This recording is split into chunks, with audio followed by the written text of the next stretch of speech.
Senhor Jesus, Pai, te agradecemos por mais um dia, mais uma oportunidade que o Senhor nos dá de estarmos na Tua presença neste dia, Pai. Isso é mais um dia que a gente consegue ver do Teu amor, da Tua misericórdia, da Tua bondade sobre nós. Mais um dia que o Senhor nos dá a oportunidade de sermos Teus filhos, Pai. No nome de Jesus eu coloco a vida do André, Senhor, nas Tuas mãos neste momento, Pai. Que através da vida dele, Senhor, Tu fales o que Tu queres falar, Pai. No nome de Jesus, que através da vida dele, Senhor, a mensagem que o Senhor quer transmitir para os nossos corações, ele seja usado no nome de Jesus, através do Teu Espírito Santo, Pai. No nome de Jesus, dê graça, capacite ele, dê sabedoria. No nome de Jesus, desde já te agradecemos, Pai. Amém. Aleluia. Pedi para a Rebeca vir aqui sentar do meu ladinho. Pega uma cadeira.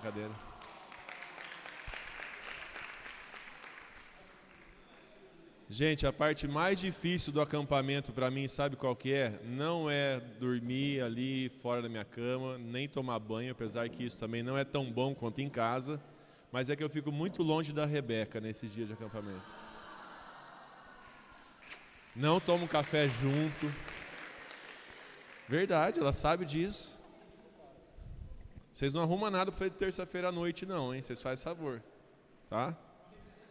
Não. Glória a Deus. Amados, Deus é muito bom, né? Nós podemos confiar no seu amor. Creio que algo que o Espírito Santo quis ressaltar aqui nessa manhã, de fato é o amor do Senhor pelas nossas vidas. Amém?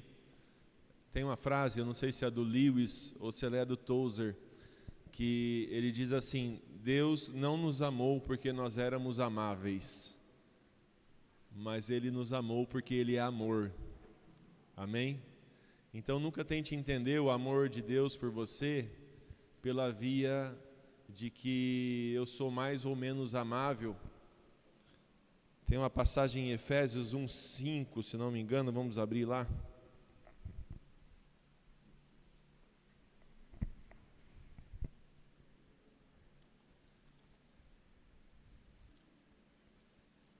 Efésios 1:6. Na minha tradução está assim, que Ele nos fez, né? Está falando antes da sua vontade, da sua adoção. E no 6 diz: para louvor e glória da sua graça, pela qual nos fez agradáveis a si no amado. Amado está com letra maiúscula. Ou seja, nós fomos feitos, amados, agradáveis a Deus em Cristo Jesus. Amém? Portanto, para o Senhor é sempre agradável te ter na presença dEle, porque você está no Filho e o Pai se compraz no Filho. Amém? Nós precisamos crescer nessas verdades, né, nesse entendimento de que Ele escolheu nos amar. E Ele levou essa escolha às últimas consequências. Amém? Ontem eu falei um pouquinho sobre filhinhos, usando a passagem ali de 1 João, mais o capítulo 2. E eu falei da importância, né, dos filhinhos se aprofundarem e se apropriarem do assunto que diz respeito ao perdão do Senhor pelos nossos pecados.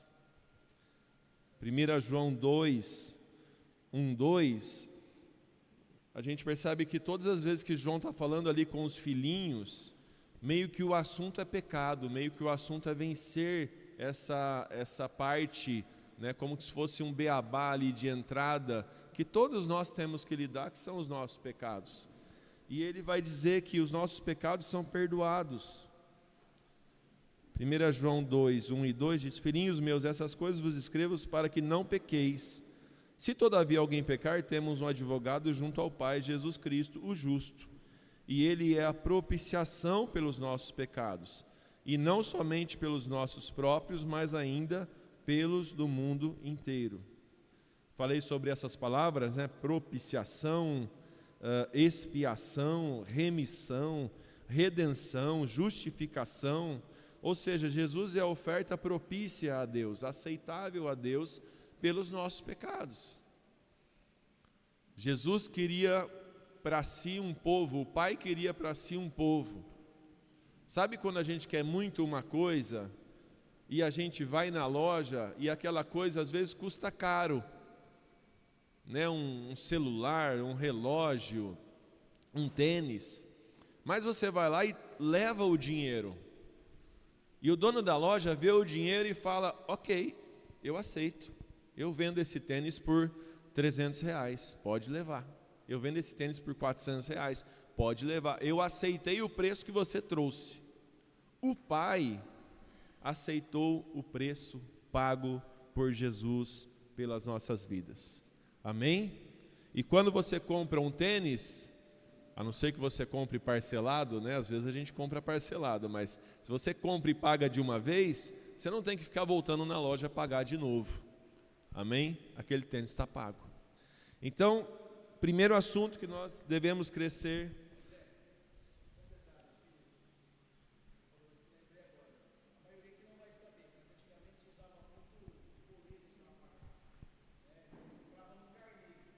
Carnê. Nossa. Glória a Deus.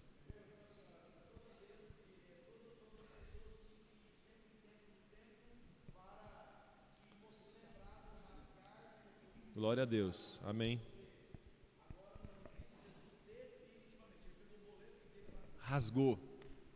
Quando a gente rasga o boleto, gente, quando a gente paga, é uma alegria rasgar boleto.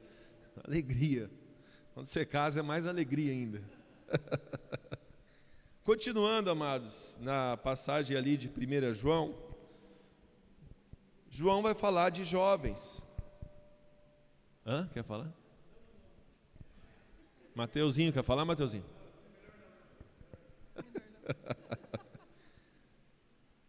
E o que é importante a gente saber, amados? Uma vez eu estava ministrando aqui, lá na mesona lá, né, e eu falava sobre isso, né? Quando nós entramos, por exemplo, numa casa, numa família, quando vocês entram num emprego, né, numa entrevista de emprego, o que é importante nós sabermos? Qual é a expectativa daquele que está nos contratando? Né? Olha, eu espero que você chegue no horário, eu espero que você chegue bem vestido, eu espero que você seja proativo, eu espero que você faça aquilo que você estudou para fazer. A expectativa, é importante nós sabermos a expectativa. Quando nós olhamos para Deus, nós precisamos olhar para o Senhor e entender: Ele nos salvou, Ele nos amou, Ele nos perdoou, Ele nos comprou, Ele rasgou a cédula, cravando-a na cruz, Ele acabou com aquilo que nos separava. Mas qual é a expectativa do Senhor sobre nós, como filhos? E a expectativa do Senhor sobre nós, amados, como filhos, a expectativa espiritual, é exatamente a expectativa que nós temos sobre os filhos naturais. Por exemplo, qual a minha expectativa sobre os meus filhos? Que eles cresçam. Amém? Que eles, com o tempo, né, não precisa virar aquelas crianças que parecem uns mini adultos falando tudo certinho. Não, tudo tem seu tempo. Aproveitem as fases, tá? Deus tem as estações. Mas a minha expectativa é que com o tempo eles cresçam, eles se desenvolvam, eles aprendam um ofício, eles sejam usados por Deus, eles se casem, eles me deem netos, né? Não precisa se preocupar com isso agora, nem com casamento, viu, Agatha? Isso aí fica tranquila, não se preocupe agora com isso, tá? Nem daqui a pouco, vai demorar bastante, mas a Paula engasgou. Aquela vez ele quase engasgou. Mas essa expectativa, amados, não é só minha, tá? Marcelo está ali, Gisele, né? A Sarinha casou. É expectativa natural. E a expectativa espiritual do Pai, nós temos falado aqui nesse encontro, é que a gente seja transformado à imagem do Filho perfeito de Deus, que é Jesus. Diz a palavra em Romanos 8, 28, porquanto aos que de antemão conheceu, também os predestinou para serem conformes, ou seja, conformados à imagem do seu Filho, a fim de que ele seja o primogênito dentre muitos irmãos. Jesus é o Filho perfeito de Deus, Jesus é o Filho maduro de Deus. Nós nascemos recém-nascidos, Jesus fala ali a Nicodemos em João 3, que nós nascemos de novo. Assim que nascemos, somos filhinhos, amém? A palavra do grego é teknon. Assim que nascemos, somos teknon, somos esses filhinhos.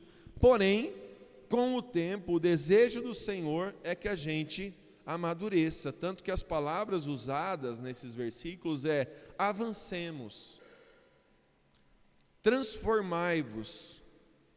Paulo diz: uma coisa faço, prossigo.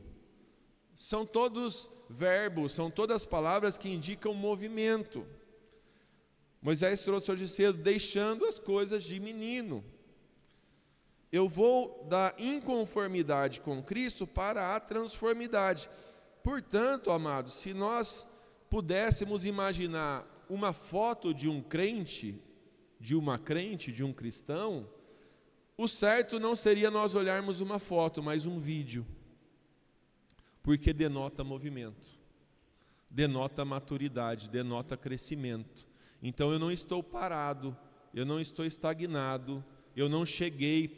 O apóstolo Paulo vai dizer: olha, eu ainda não alcancei, ninguém aqui está no nível de falar eu estou maduraço.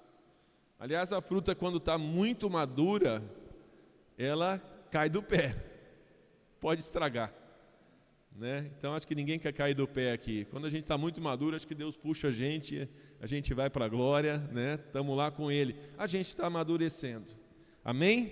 Então a ideia não é uma foto estática, mas um movimento. 1 João 2,13, vamos entrar no assunto aqui dos jovens espirituais. Amado irmão, obrigado. Tem aqui.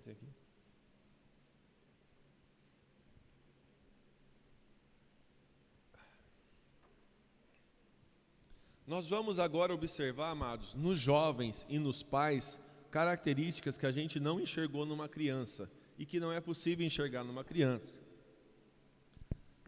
João vai dizer em 1 João 2,13: jovens, eu vos escrevo porque tendes vencido o maligno. 2,14: jovens, eu vos escrevi porque sois fortes e a palavra de Deus permanece em vós e tendes vencido o maligno. Ou seja, a palavra de Deus permanece nos jovens.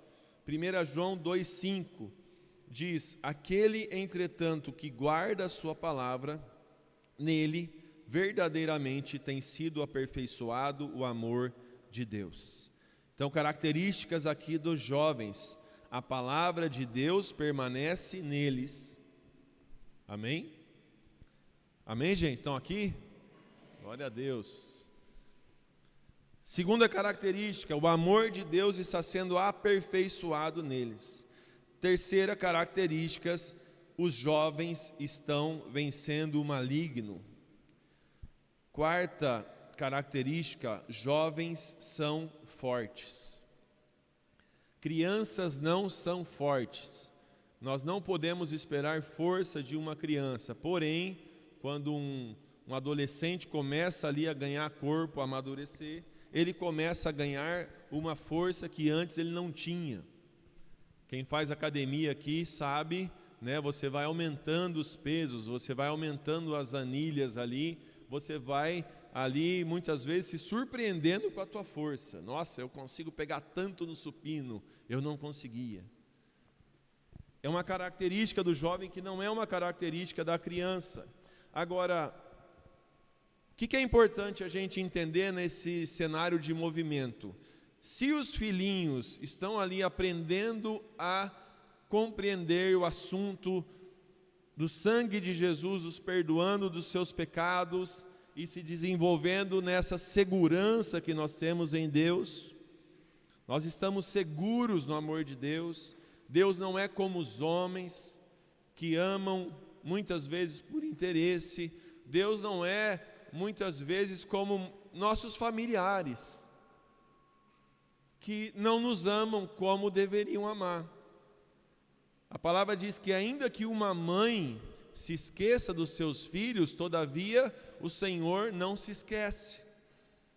Então, algo que a gente vai percebendo nesse relacionamento com Deus é que esse amor dele, amados, é muito superior ao amor que nós contemplamos por aí e muito superior ao amor que nós mesmos temos.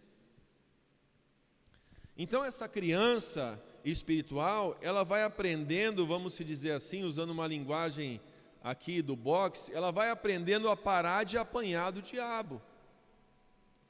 Porque qual é o ministério de Satanás? Acusação. Qual é ali a descrição? Tem uma passagem que diz ali que diante do trono, ou diante de um cenário ali, Satanás está ali dia e noite, acusando. O que o diabo faz com excelência? Duas coisas: ele mente e ele acusa. Algo que a gente precisa saber é que na nossa vida com Deus, nós constantemente teremos que levantar o escudo da palavra para botar as acusações do diabo para correr. Amém? Então, se uma criança está aprendendo a não apanhar do diabo, o que o jovem agora começa a fazer?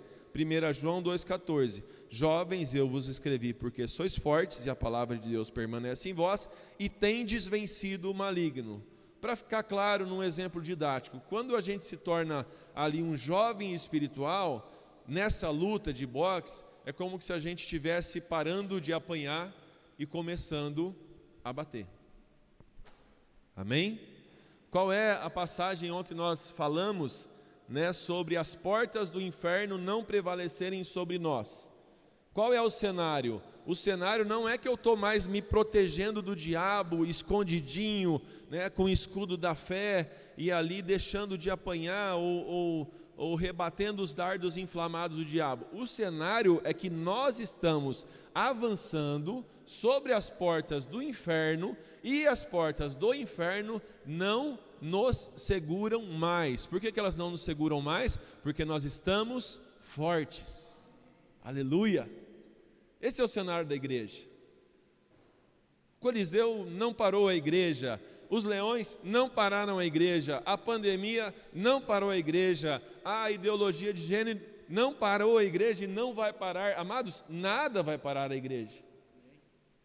Porque a igreja avança, porque a igreja é forte. Agora, por que que o jovem é forte?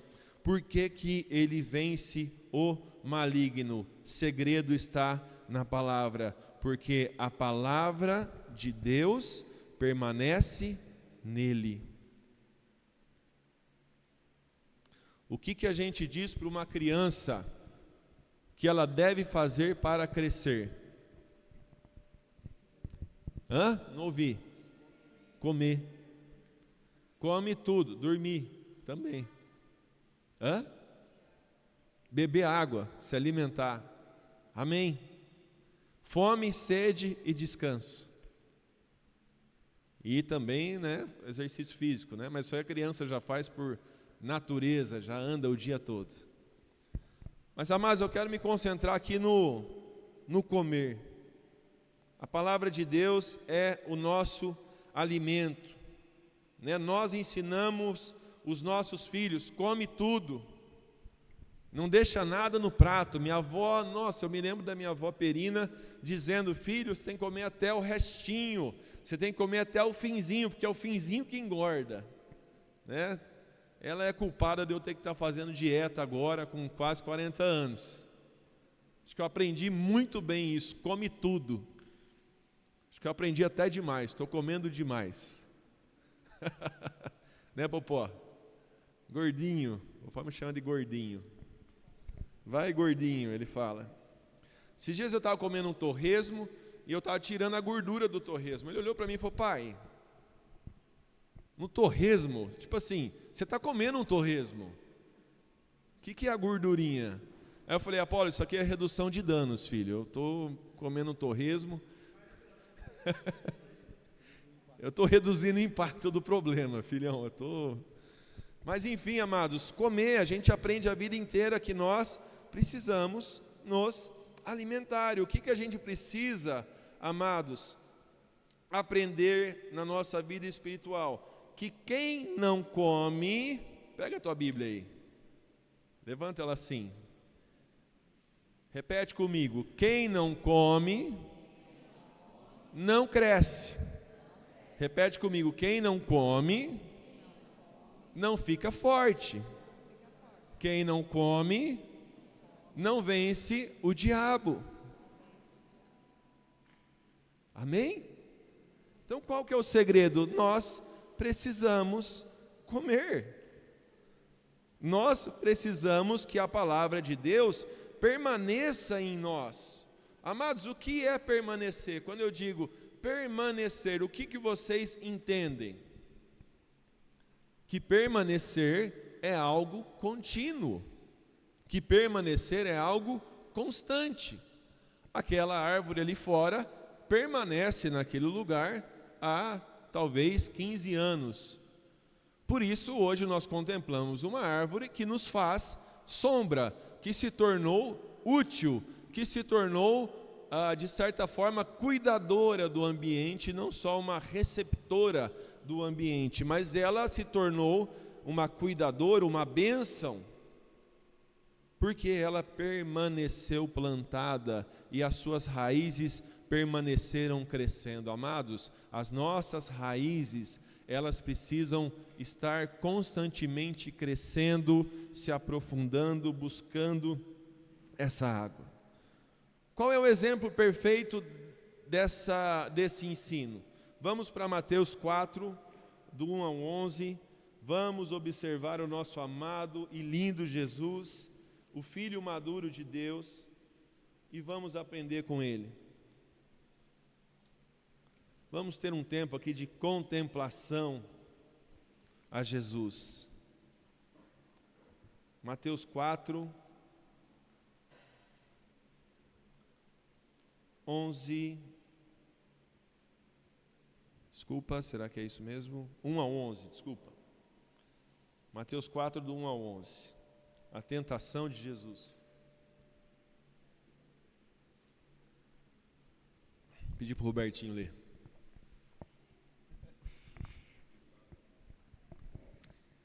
A seguir, foi Jesus levado pelo Espírito ao deserto, para ser tentado pelo diabo. Depois de jejuar 40 dias e 40 noites, teve fome.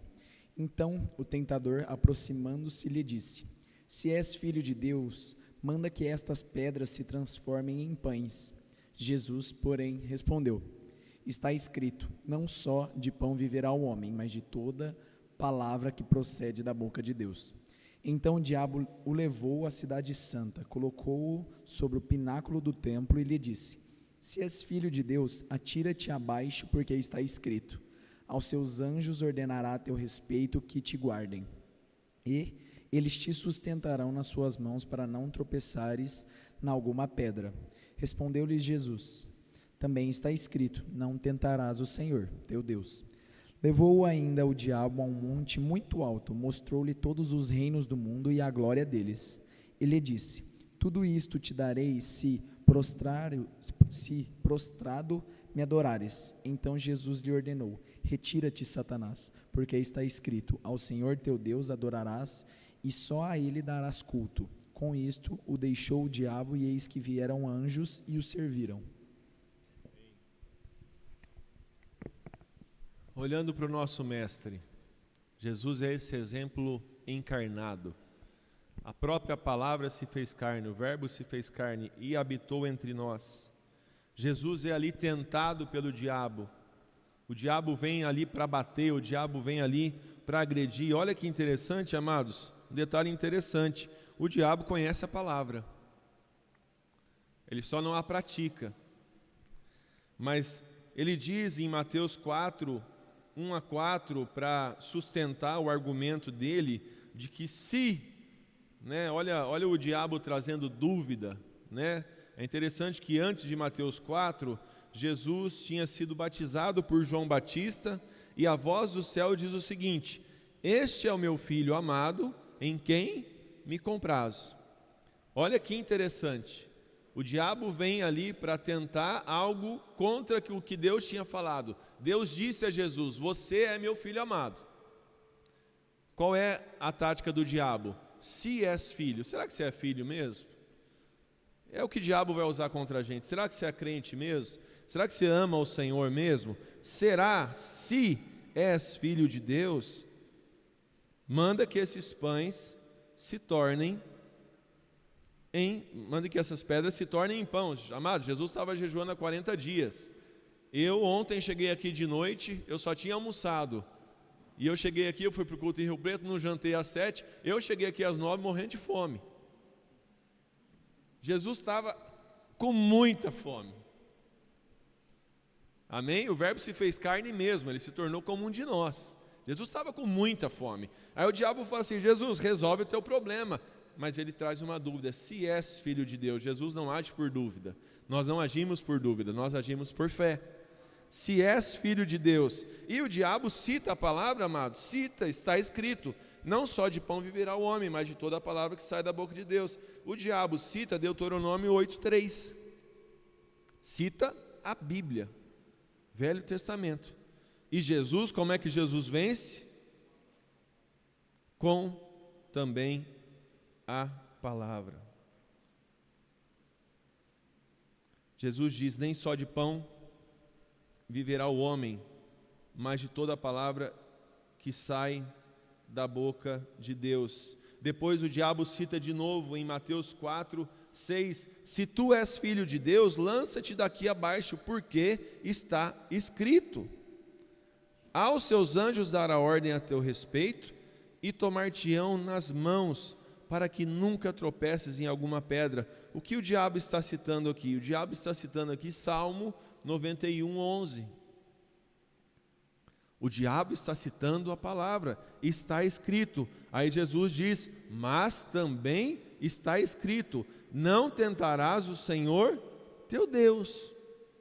O que Jesus cita? Jesus cita Deuteronômio 6:16. Olha, realmente está escrito isso. É uma verdade que ele de fato nos guarda. Isso não é uma mentira. A palavra é a verdade. É uma verdade que, se necessário, ele dará ordem aos seus anjos a nosso respeito. E eles nos tomarão pelas mãos. E é verdade que ele nos guarda para que a gente não tropece em alguma pedra. Porém, também está escrito. Isso aí não é uma folha branca para você saber aí sair fazendo o que você quer fazer. Não, eu vou viver de qualquer jeito, porque Deus vai me guardar. Está lá em Salmos 91:11. Não, está escrito também, está escrito: não tentarás o Senhor teu Deus. Amém? Deus nos guarda, sim ou não? Isso quer dizer que a gente pode ser imprudente? Não. Eu vou meter 180 por hora, Deus é meu Senhor. Deus, como é que tem um adesivo com esses dias aí? Deus abençoe o rolê. Vai nessa, irmão. Não entra nessa não. Deus abençoa a nossa vida, sim. Mas se tem um limite de velocidade ali, presta atenção no que está escrito. Amém? Deus guarda a gente, mas nós não devemos tentar o Senhor nosso Deus. Nós, às vezes, como jovens, a gente é muito imaturo. A gente faz coisas perigosas.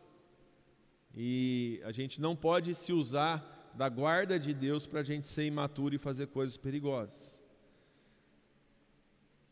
E aí o último ponto, é que Satanás leva o Senhor Jesus a um monte muito alto e mostra os reinos do mundo e disse-lhe: tudo isso te darei se prostrado me adorares. Aí Jesus repreende Satanás, ele diz: vai-te, Satanás, porque está escrito, olha a palavra de novo: ao Senhor teu Deus adorarás e só a Ele servirás. Jesus cita ali Deuteronômio capítulo 6, versículo 13.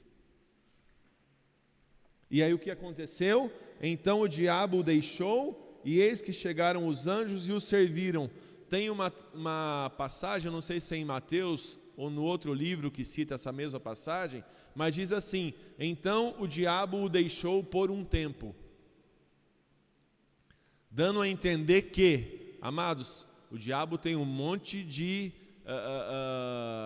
más características. Ele é mentiroso, ele é acusador, ele é alguém mau, mas o diabo tem, a gente pode se dizer, de uma qualidade: o diabo não é vagabundo, o diabo não é preguiçoso, o diabo vai estar constantemente tentando nos tragar.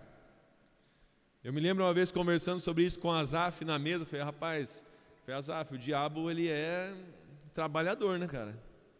Aí ele falou assim: realmente, o diabo tem até fruto do Espírito, ele é paciente. Ele é paciente, ele espera o momento certo. Jesus está lá jejuando no terceiro dia, eu imagino o diabo: calma que ele vai ficar com mais fome, vou esperar 40 para oferecer pão.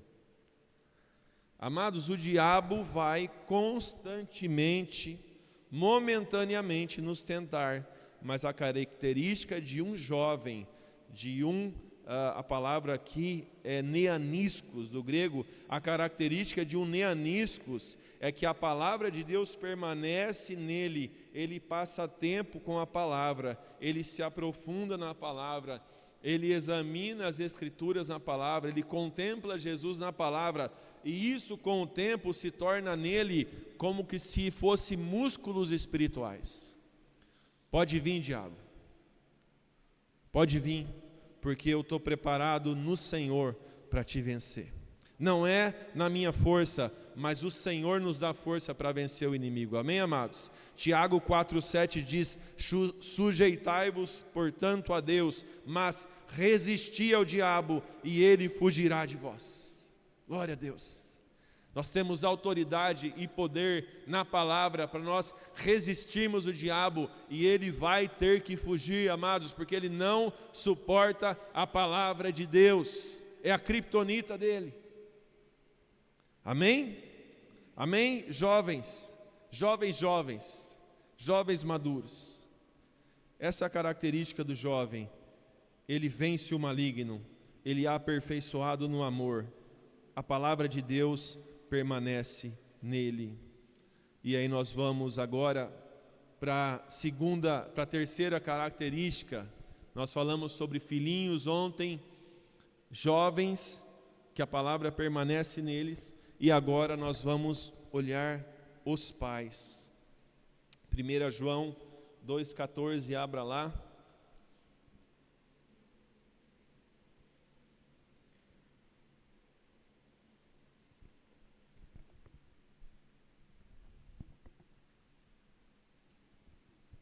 Diz assim: pais, eu vos escrevi, porque conheceis aquele que existe desde o princípio.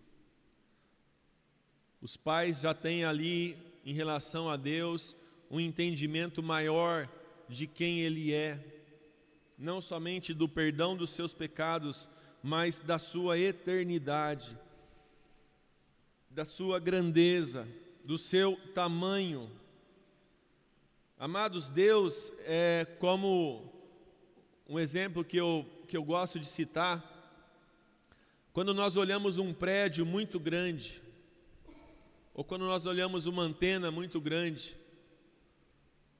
Uns meses atrás a gente estava lá vendo a Torre Eiffel de Paris, né? E ela é uma torre muito grande, ela é uma torre de mais de 300 metros. Aliás, um dos detalhes dela é que ela foi usada, não sei se na Primeira ou na Segunda Guerra Mundial, como antena. E ela trouxe uma grande vantagem nessa guerra por ser muito alta. Por isso que ela ficou em Paris ali.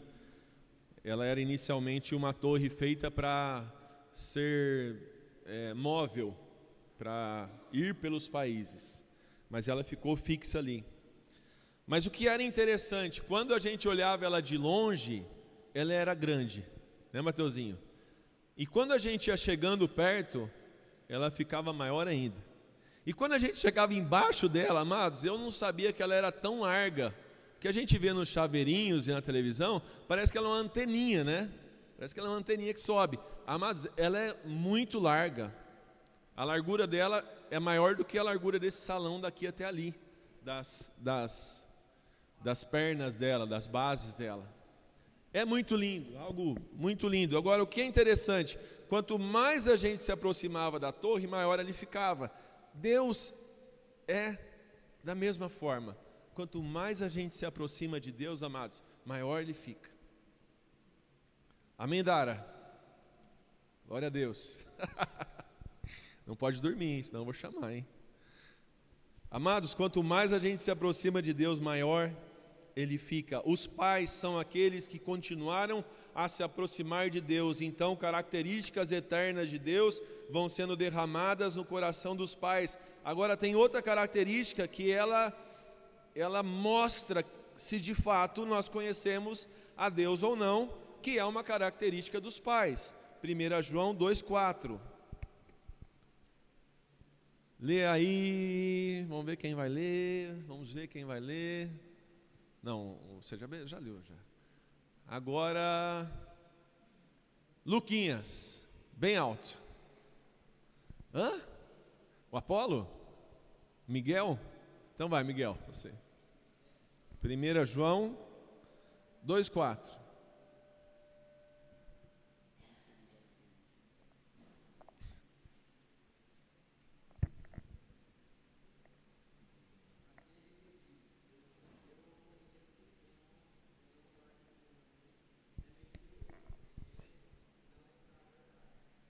Amém. Aquele que diz eu o conheço e não guarda os seus mandamentos é mentiroso, e nele não está a verdade.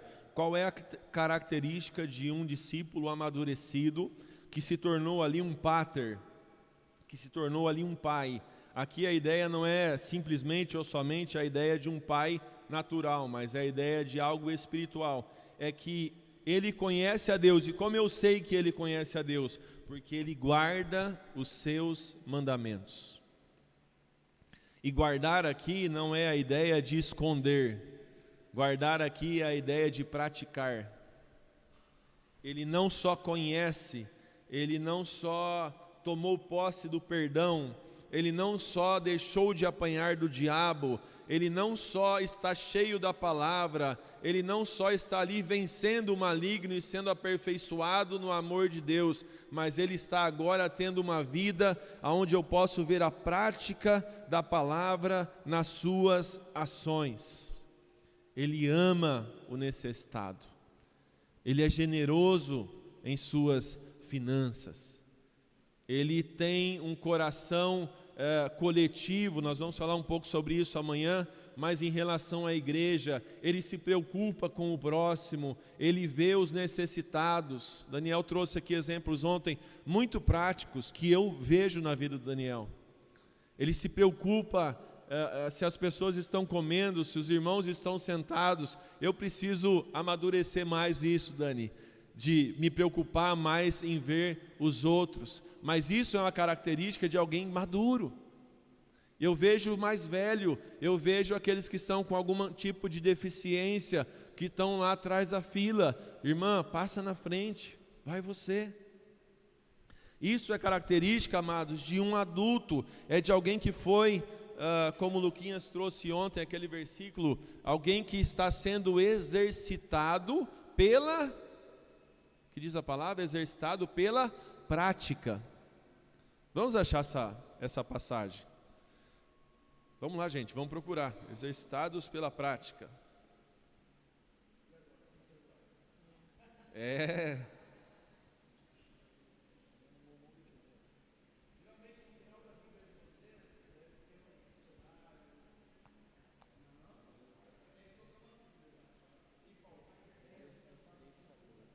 Hebreus 5, 13 e 14.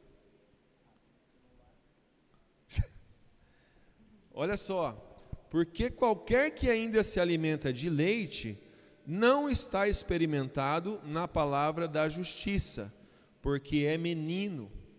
mas o mantimento sólido é para os perfeitos ou maduros. Tá? A palavra aqui é perfeito, mas não pensem que isso é alguém que nunca falha, mas é alguém que está caminhando para a maturidade. Os quais, em razão do hábito ou do costume, têm os seus sentidos exercitados para discernir tanto o bem quanto o mal. Qual é a característica de alguém maduro? Ele está se exercitando na prática da palavra. Ele está aprendendo a amar a igreja. Deixa eu falar uma coisa para vocês, amados. Na igreja vai ter gente muito fácil de amar. Na igreja vai ter gente boa, muito bacana, muito legal de estar perto. Muito agradável. Mas vai ter gente difícil de amar. Bastante, né, Dani? Vai ter gente difícil. Vai ter gente que não torce para o mesmo time que você, não gosta das mesmas coisas que você, não veio da mesma, talvez, tribo que você veio. É totalmente diferente de você, mas tem um detalhe: ela ama Jesus igual você. Não vota no mesmo candidato que você, mas ela ama Jesus. Fazer o quê? Pode, o Bertinho quer trazer um exemplo. Um exemplo muito bom de quando você tem, vamos dizer, amigos, colegas no mundo e irmãos no Senhor. Que muitas vezes acho que todo mundo já passou por isso. De no mundo, tem aquele grupo de meninos ali. Eu cheguei, sou novo ali no futebol, na escola, na sala nova. O que os meninos ali gostam? Eles gostam de falar de tal jogo. Então eu tenho que achar algo em comum ao que eles têm, ao que eles gostam. Então eu vou lá, vou aprender do jogo, aí eu tenho algo em comum com eles. Em Cristo eu não preciso achar nada em comum, porque o que eu tenho em comum é Cristo. Eu não preciso fazer aquilo, ou demonstrar, ou fazer só para mostrar para eles que eu sou incluído, porque já temos a Cristo. Cristo é o nosso ponto de convergência, amém, amados? E sempre será. Não são nossos desejos, nossas aspirações, né? Nós somos o corpo de Cristo é maravilhoso. Tem gente que é mais animado, tem gente que é mais pentecostal, tem gente que é menos. Tem gente que ama gincana. Tem gente que não gosta muito, mas participa. Isso é questão de maturidade. Faz parte. Não é só o que eu gosto, não é só o que eu acho certo ou bonito. O corpo é um lugar de nós amadurecermos. Igreja, amados, é um lugar de nós amadurecermos, porque a gente é chamado a conviver com gente que é difícil de amar. E são essas que o Senhor quer que a gente ame. E eu estou falando isso aqui, talvez eu seja uma pessoa difícil de amar. Corintiano,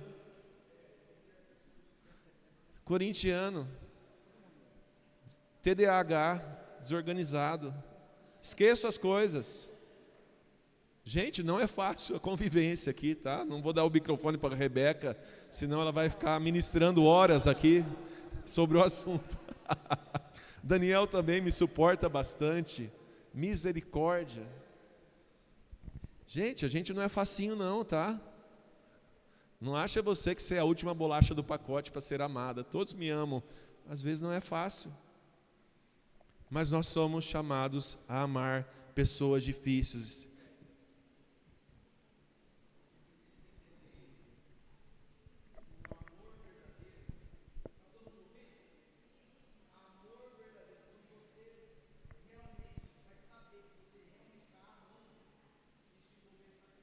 Amém.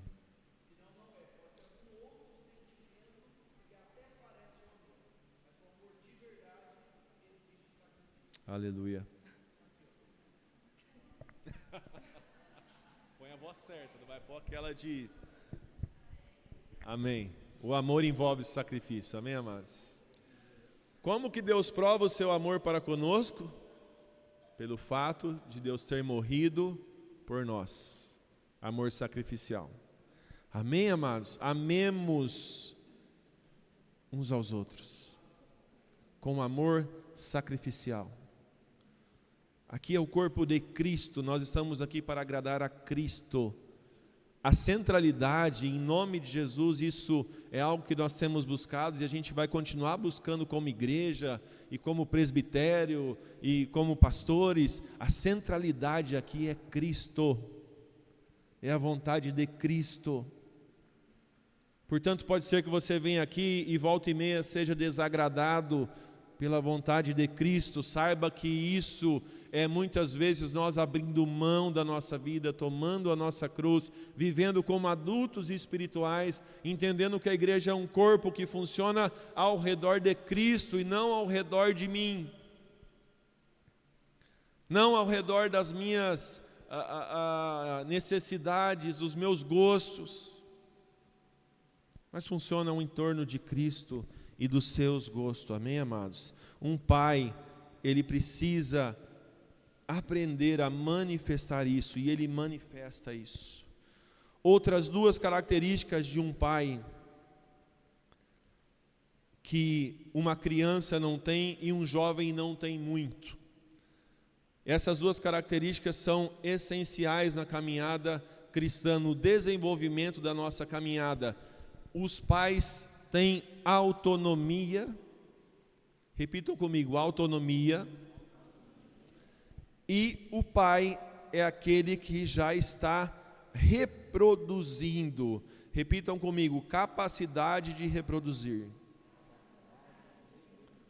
O nome pai já dá a ideia de que há um filho, de que há ali alguém sob a tutela, sobre os cuidados dele. E espiritualmente falando, o que nós devemos caminhar para? Nós devemos caminhar para não só sermos filhos que foram receptores do Evangelho, mas também nos tornarmos filhos doadores do Evangelho. Eu gosto muito de uma passagem que Jesus fala que quando a água viva chega naquele que está com sede, esse que está com sede não somente mata a sua sede. João 4,14 diz: mas aquele que beber da água que eu lhe der, nunca mais terá sede. Ou seja, filhos são aqueles que matam a sede, mas pais são aqueles que continuam o versículo. Porque a água que eu lhe der de beber, se fará nele uma fonte de água a jorrar para a vida eterna. Qual é a diferença de um pai para uma criança? Uma diferença natural. A criança não está errada em ser diferente, ela ainda é criança, mas a diferença é que um pai não é mais um receptor somente, mas ele se torna um doador de vida. Amém? Uma criança, via de regra, ela é dependente. Uma criança precisa ver se almoçou, se tomou café, você comeu? Comi. O que você comeu? Comi uma bolacha. Não, então você não comeu. Você precisa tomar café e comer. Você fez isso? Você tomou banho? Tomei. Tomou banho direito? Tomei. Uma criança é dependente. Alguém maduro, via de regra, ele é autônomo. O que é autonomia, amados? Ele funciona sem precisar ser empurrado. Ele funciona sem precisar ser manivelado. Ele funciona sem precisar ser arrastado. Nós precisamos, com o tempo, buscar sermos não crentes independentes, porque isso nós nunca seremos. Nós sempre seremos dependentes de Cristo e da igreja, mas com o tempo nós precisamos aprender a sermos crentes autônomos, que tiveram as suas propriedades exercitadas, que aprenderam a ter tempo com Deus, que aprenderam a ler a palavra, que aprenderam a meditar, que aprenderam a expressar, e que com o tempo não está ali somente recebendo o cuidado de um pastor ou de um discipulador. Ele se tornou alguém que está agora multiplicando a graça que ele recebeu. É a fonte que está a jorrar. Amém, queridas? Amém, queridos?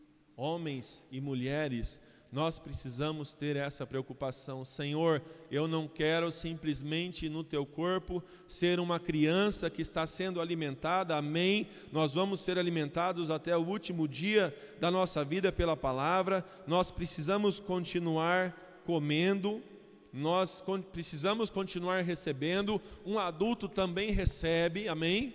Um adulto também recebe, um adulto também come. Faz parte da vida do adulto espiritual se sentar para ouvir e aprender. Me lembro quando estava em casa com o Ademar de Campos. E Ademar de Campos hoje ele vai ter talvez 40 anos de ministério ao Senhor. E isso vai fazer uns 15 anos atrás. Ele veio para Rio Preto, ele ia numa igreja, Moisés tinha um contato ali, ele dormia em casa, lembra, Moisés? Dormiu na casa do pai, e nós éramos solteiros ainda. Era até esquisito acordar e trombar com o Ademar dentro de casa. Ademar escovando o dente, ele falava bom dia com aquela voz dele, bom dia, meu Deus. Mas ele estava em casa, ele ia ministrar aqueles dias, e ele falou assim, eu lembro um dia na mesa, falou assim, nossa, essa semana eu preciso estar lá em São Paulo. E eu imaginei assim, né? Nossa, ele deve ter algum compromisso, né? Ele deve ter alguma igreja que ele vai ministrar, muito importante, ele deve ter algum congresso que ele vai participar. E ele falou assim, eu preciso estar em São Paulo porque vai ter culto lá, na igreja onde eu congrego. E ele falou assim para a gente, e eu preciso sentar para beber daquilo que Deus está ministrando no coração dos meus pastores. Amados, um homem que naquela época já tinha quase 30 anos de ministério, já tinha ministrado o mundo todo, na África, na Europa, nos Estados Unidos. Qualquer igreja que você fala de Ademar de Campos no Brasil conhece as músicas do Ademar. Nós cantamos as músicas do Ademar de Campos. Que irmão abençoado, cheio da graça do Senhor. Eu tive a oportunidade e o presente de ouvir esse homem sentado numa mesa dizer, eu preciso voltar para São Paulo, porque eu preciso beber, eu preciso comer, eu preciso me alimentar. Um homem, um pai também se alimenta, só que ele se preocupa em alimentar outros. E porque é importante, amados, nós nos tornarmos com o tempo filhinhos, jovens e pais. É importante porque o evangelho é levado de geração em geração, não por crianças, nem por jovens, mas por pais. Amém? Crianças não levam o evangelho, apesar de expressarem alguma pureza e alguma coisa, mas crianças não se tornam missionárias. Crianças não são capazes ainda de receberem sobre si a carga da missão. Uma criança inspira cuidados a si, um adulto já está cuidando, já está exercendo. Uma criança, olha que interessante, ela só gasta. Está ali meus filhos, gastadores. É fase, não é só você não, viu, Paulo? Eu também era assim. Mas um adulto ganha. Ontem o Dani trouxe aqui o exemplo dele ali na casa dele, que o salário grande que ele ganhou, ele foi e colocou dinheiro ali para os pais verem, olha, o que está precisando a casa? Amadureceu. O que eu preciso pagar aqui? É conta de água? É conta de luz? É o mercado que eu vou fazer uma semana? Adultos são vinculados já às necessidades. Uma criança foge da dor. Um maduro não quer dizer que ele é sadomasoquista, que ele vai atrás da dor, que ele gosta de sentir dor, tá? Mas ele encara as dores. Ele não procrastina. O que tem que ser feito, precisa ser feito. Frase que o Daniel mais talvez me fala, André, precisa ser feito. O que precisa ser feito, precisa ser feito. Vamos repetir? O que precisa ser feito, precisa ser feito. Não queira você receber o conselho que Jesus deu para Judas. O que Jesus falou para Judas? Querido, o que você tem que fazer, faz logo. Talvez Judas estivesse ali procrastinando. que ele tinha que fazer. Mas Jesus diz a Judas: o que tem que ser feito, querido. É isso aí que você vai fazer? Faz o que você quer fazer.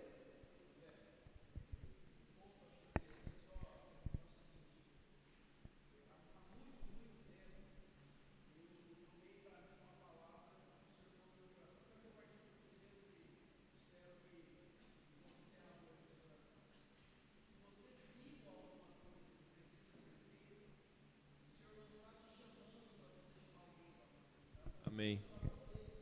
Aleluia.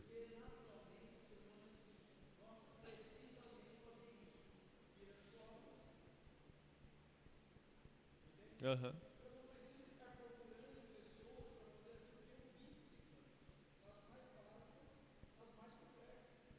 Amém.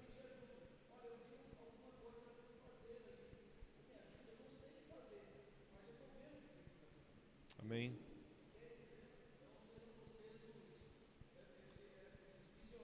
Amém. Amém. Glória a Deus. É interessante a gente analisar os profetas, né?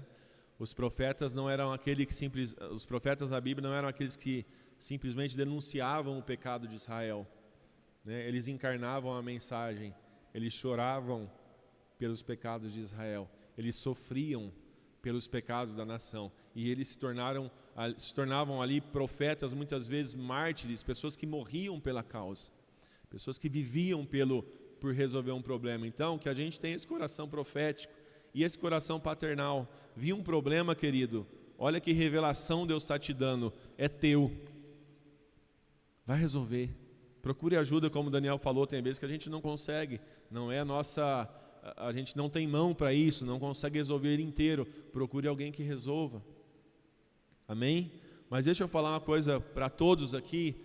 Eu penso que a grande maioria a gente consegue resolver, a gente consegue fazer. Amém? A gente precisa se permitir mais pôr o pé sobre as águas e andar em direção às necessidades. Uma criança foge da dor, um adulto muitas vezes vai na direção da dor. Uma das coisas mais difíceis, né, no ministério de cuidado com vidas, no ministério pastoral, é que constantemente nós estamos caminhando em direção às dores das pessoas. E isso é contraintuitivo do nosso cérebro, que foi ali criado e caído, né, pela queda, para economizar energia, para fugir do problema e para ir em direção ao prazer. Eu me lembro, esses meses atrás, em que eu estava indo no velório do neto do Edson e da Dorcas, do netinho deles. E esse netinho não nasceu, ele com 8 meses ali, faleceu na barriga da mãe, e eles tiraram o bebê e estavam ali fazendo velório. E todas as vezes que a gente vai em velório, já faz alguns anos já, o João me ensinou isso, você tem que ir preparado. Amém? Tem que ir preparado. Quem sabe você seja a pessoa usada por Deus ali para trazer uma palavra. E amados, eu quero abrir o coração aqui. Naquele dia, eu estava diante do Senhor triste. A palavra diz, né, que nós ficamos muitas vezes abatidos, mas não destruídos, né? Como é que é a outra parte ali? Não desesperados, mas antes de desesperados, qual que é? Perplexos. Eu estava num dia que eu estava perplexo, abatido, não estava desesperado, nem fui destruído, mas eu confesso aos irmãos que aquilo me entristeceu, aquilo me chocou, foi, poxa vida, né, um casal tão querido, Edson e Dorcas. Eu lembro que a gente conversava com eles no grupo caseiro sobre a expectativa deles da chegada do bebê, e eu fui naquele dia para o velório, amados, e eu falei: Senhor, pode ser que eu seja chamado para falar alguma coisa ali. O que eu vou falar? Isso é uma dor que eu estava caminhando em direção. Mas, amados, enquanto eu caminhava em direção, eu estava clamando: Senhor, me usa como um agente de cura para essa dor. Me usa como um agente de consolo para essa dor, ainda que a dor tivesse também doendo em mim. E isso é ser adulto, amados, isso é ser maduro. É muitas vezes a gente está servindo e sangrando. É muitas vezes a gente está edificando vidas e animando vidas e por dentro a gente não está tão animado. Mas o Espírito Santo nos capacita a animar essa vida. É muitas vezes, né, como eu ouvi de um pastor uma vez, ele falar o seguinte: olha, eu cansei de orar por casais e ver o milagre de Deus dando filho a esses casais, mas a minha esposa tinha problema de infertilidade. E olha que interessante, Deus usava esse homem para orar por casais, Deus dava filhos a esses casais, e a esposa dele tinha problemas de infertilidade. E com o tempo Deus deu filhos a esse casal, a esse pastor. Mas ele dizia: eu orava e eu via a graça de Deus e eu via a vida de Deus, mas aquilo era uma dor para mim, eu não recebia o filho. Mas ele servia, ele abençoava.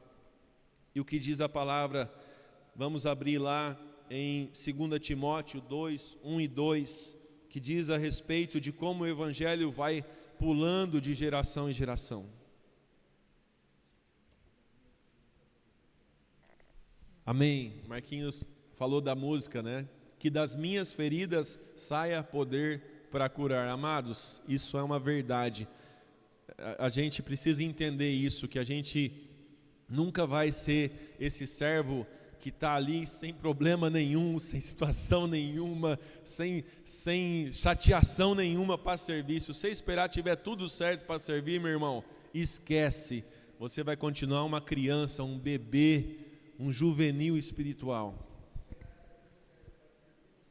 Não serve, não vai servir para nada. Aprenda isso, a vida é assim. 2 Timóteo 2, 1, 2. Tu, pois, filho meu, fortifica-te na fé, na graça que está em Cristo Jesus, e o que de minha parte ouviste através de muitas testemunhas, isso mesmo, transmite a homens fiéis, adultos, aqui também inclui mulheres, tá? Irmãs, transmite a homens fiéis e também idôneos para instruir a outros. Amados, por que a gente precisa amadurecer? Porque o Evangelho precisa ser pregado, e o Evangelho é pregado por homens, por maduros, por pessoas, por discípulos que entenderam que não são só receptores da graça de Deus, mas também se tornaram ali cooperadores de Deus. Vidas que se apegaram, não só se preocuparam com as suas necessidades. Outra diferença da criança para o adulto: uma criança em suas orações, ela só pede. E o adulto também pede, nós não deixamos de pedir nunca, amados. Mas o que o adulto diante de Deus, ele se coloca como um instrumento. Ele se coloca como um instrumento para também suprir as necessidades de Deus. Amém? Amém? Eu não estou só preocupado com o meu tênis, com o meu iPhone, com a minha calça, com a minha escola, com o meu inglês, mas diante de Deus eu estou clamando: Senhor, como eu posso ser útil a Ti na minha escola? É interessante quando Jesus olha as multidões, e a palavra diz que Deus sofre ali no seu coração. Jesus sofre ali em seu coração, porque ele tem compaixão da multidão, o coração dele dói, o coração dele está ferido pelas multidões. E aí a quem Jesus se dirige? Aos discípulos.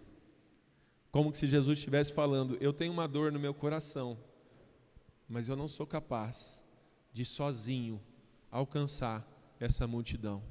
Nós precisamos rogar ao Pai para que Ele mande trabalhadores para essa missão. O Pai continua precisando, amados, de trabalhadores, discípulos que são 100% filhos, entenderam a paternidade de Deus, entenderam a adoção, entenderam o perdão, entenderam que são aceitos, que são agradáveis ao Pai no amado, discípulos que aprenderam a passar tempo com Jesus, mas Jesus chamou os 12 apóstolos a si para que ficassem com Ele, estivessem com Ele e os enviasse a pregar. Jesus tem uma missão para nós, amém? Eu quero terminar com um exemplo aqui que eu ouvi talvez há uns 20 anos atrás. E eu quero dizer que quando eu ouvi esse exemplo, amados, esse exemplo, ele feriu o meu coração. E meu coração, ele está ferido por esse exemplo até hoje. Que é o exemplo dos moravianos. Eu não sei quais os irmãos aqui já estudaram o avivamento entre os moravianos. Alguém já ouviu falar dos moravianos aqui? Eu vou falar um pouco dos moravianos para vocês. Quem eram os moravianos? Era uma região da Alemanha que foi ali completamente impactada pelo Senhor, pelo Evangelho, pelo movimento de oração, pelo movimento de adoração, pelo movimento de unidade. A igreja ali entre os morávios se tornou extremamente avivada. Isso ali por volta do começo do século XVIII. E esse avivamento, amados, essa presença de Deus não tem jeito, ela vai culminar na missão. Amém?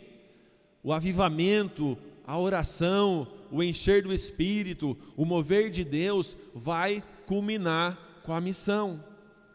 Mas recebereis poder ao descer sobre vós o Espírito Santo. Então serei minhas testemunhas em Jerusalém, Judeia, Samaria, confins da terra. Pode pegar o padrão, derramamento do Espírito Santo, missão, enchimento do Espírito Santo, missão, vai estar sempre ali junto. E o que aconteceu com esses moravianos? Esse avivamento, essa graça, esses cultos de oração se tornaram num empenho missionário deles. E eles foram ali pelas terras espanholas, eles foram ali pelas terras britânicas, eles foram ali pelas terras francesas, só que tinha um detalhe. Existiam muitas nações que eles não conseguiam entrar. Não era igual é hoje, passaporte, avião, WhatsApp. Ali era guerra, ali tinha países contrários uns aos outros. E se você chegasse nesses países querendo entrar, provavelmente seria morto. Mas esses moravianos continuaram a orar: Senhor, essas nações estão inalcançadas e nós não conseguimos entrar, até que o Senhor deu uma estratégia para eles. Vocês podem entrar se vocês se venderem como escravos para essas nações. Existe uma forma de entrar nessas nações. Vocês precisam se vender como escravos, porque aí vocês vão conseguir. Escravos eles aceitam, eles compram, e aí vocês vão conseguir entrar, e aí vocês vão conseguir começar a pregar o Evangelho entre os escravos, e aí o Evangelho vai se espalhar, ele vai entrar pelos escravos, e ele vai chegar nos senhores, e ele vai chegar nas nações.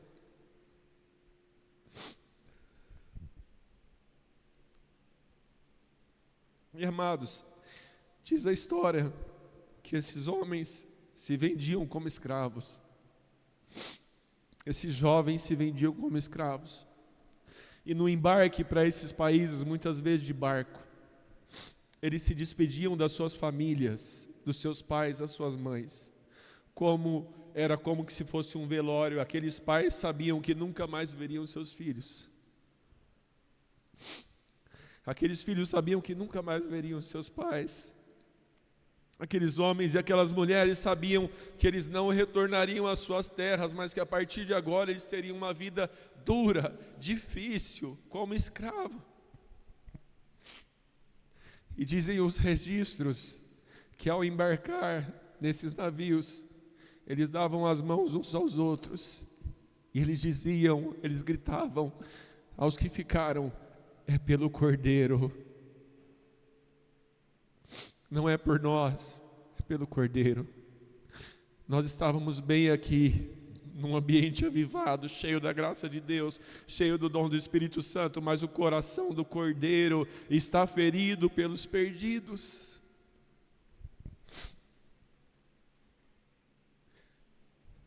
E nós precisamos entender, amados, que maturidade, essa palavra vai estar ligada à palavra missão. Maturidade vai estar ligada à palavra proclamação, vai estar ligada à palavra evangelização, vai estar ligada à palavra justiça social, vai estar ligada à palavra suprir uma necessidade, suprir aos pobres, suprir os necessitados. E como é que a gente faz isso? A gente tira do nosso bolso. A gente sofre, a gente abre mão, a gente é generoso, a gente manifesta o reino de Deus. E isso vai nos custar, sim. Saibam disso. A salvação é de graça. Amém? A salvação ela é de graça pelo sangue de Jesus. Mas, amados, a maturidade ela vai nos custar tudo. Ela vai nos custar o conforto, ela vai nos custar a comodidade, ela vai nos custar que a gente pegue a preguiça que muitas vezes nós temos e finque ela na cruz. Ela vai nos custar a vergonha, ela vai nos custar o fato de que às vezes nós vamos fazer coisas que nós não sabemos que nós sabemos fazer. Nesse dia indo para o velório, eu falei, Senhor, eu não tenho o que falar para essas pessoas, eu não consigo, eu não tenho, eu não vou conseguir, mas eu fui clamando o Espírito Santo. E aí enquanto eu chegava lá, o Espírito Santo me deu um versículo que dizia, sobre Jesus, que fala que o governo de todas as coisas estão sobre os seus ombros. Um filho se nasceu, acho que é ali em Isaías. E eu falei, aquela palavra primeiro ela me consolou. Eu falei, amém, Senhor, a gente quer entender tudo, mas a verdade é que o governo está sobre os ombros de Jesus.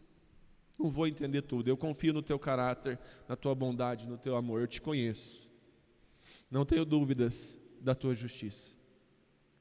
Então aquela palavra primeiro me consolou. E aí chegando lá, eu fiquei bem escondidinho, pedindo para ninguém falar nada para mim. E o Edson falou assim, André, você podia trazer uma palavra?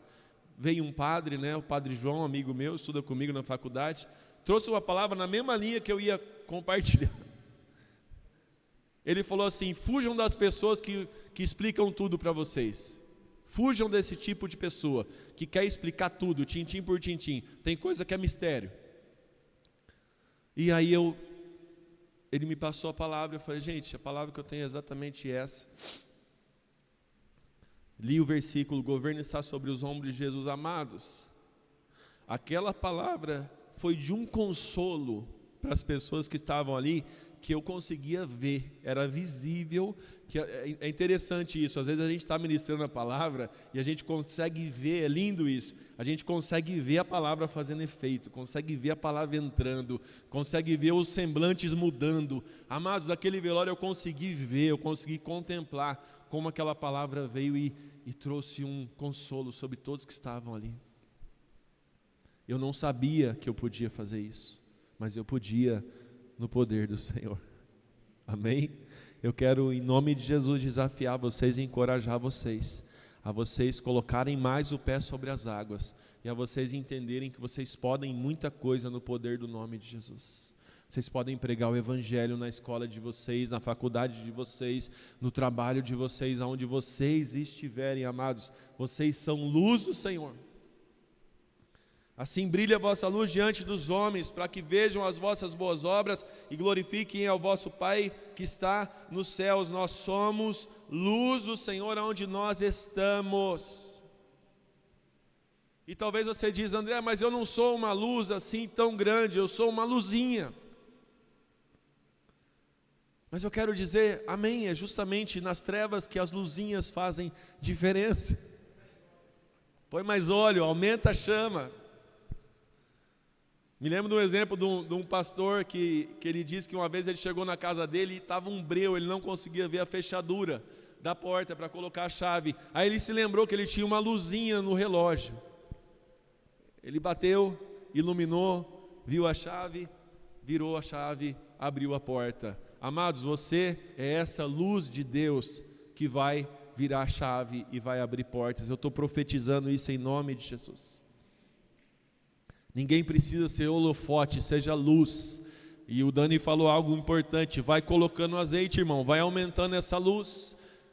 Porque luz não é sobre você, luz é sobre o Pai. Quando as pessoas olham a luz brilhando, elas não glorificam você, amém? Fica tranquilo, elas glorificam ao Pai que está nos céus. Glória a Deus. Vamos ficar de pé. Amém.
Amém. Aleluia. Amém. Glória a Deus. Vamos colocar de pé. Quero orar sobre essa palavra.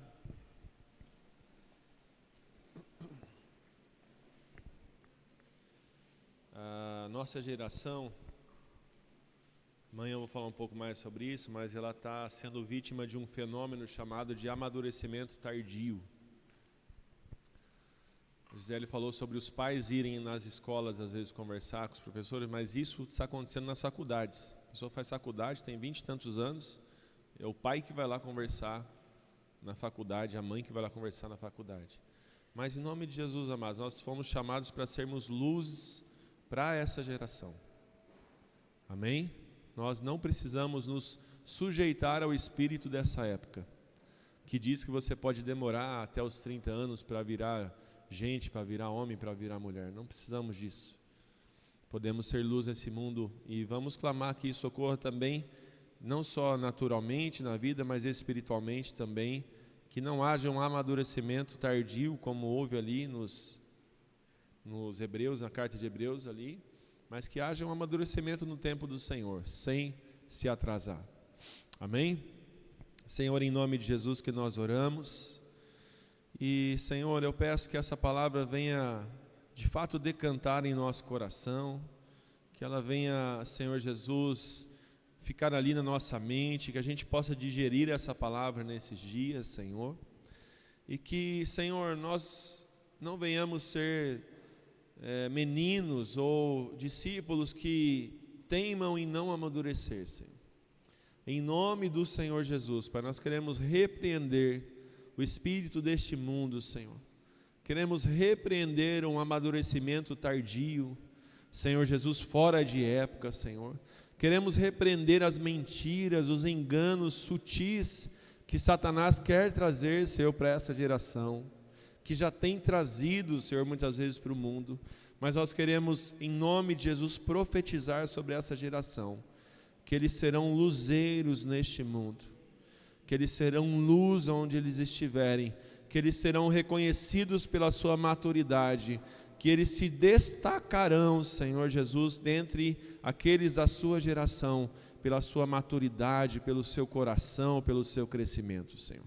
Em nome de Jesus, Espírito Santo, nós clamamos a Ti, porque é o Senhor que conduz esse processo. É o Senhor que trabalha de glória em nós, nos transformando na imagem do Filho maduro de Deus. E nós clamamos, Espírito Santo, mas nós nessa manhã queremos dizer que nós Te damos liberdade para isso, Pai. Nós queremos dizer que nós não iremos contra essa Tua vontade de nos amadurecer. Nós queremos dizer que nós aceitamos esse propósito e essa vocação de sermos transformados à imagem de Jesus. Em nome do Senhor Jesus, Pai, eu sei que o Senhor já está gerando, mas eu oro que o Senhor gere pais e mães espirituais neste lugar, Senhor.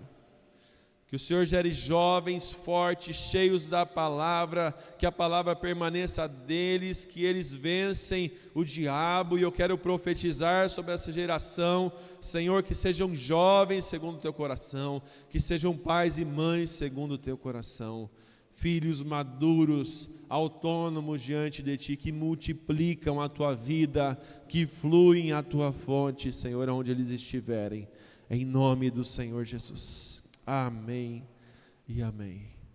Eu sei que vocês têm bastante coisa para falar, então nós temos pequenos grupos agora. Vocês compartilham nos grupos aí. Eu penso que essa é uma palavra para a gente mastigar, tá? Para a gente meditar, e os grupos vão ajudar nisso. Glória a Deus.